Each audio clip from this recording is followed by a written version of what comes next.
بنات كتيرة بتسألني: يا دكتورة، أنا لما بزعل أو أتوتر وشي يورم وخصوصا حوالين عينيا بينفخ قد كده اهو، هل ده طبيعي ولا ده إيه؟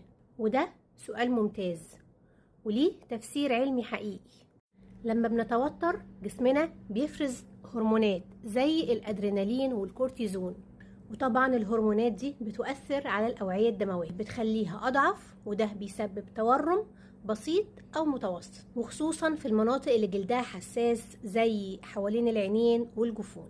خدي بالك كمان ان التوتر بيزود التحسس بتاع الجلد عند بعض الناس، يبقى الجلد هيحصل له تهيج وممكن ان الجلد تلاقيه اتنفخ من غير اي سبب واضح.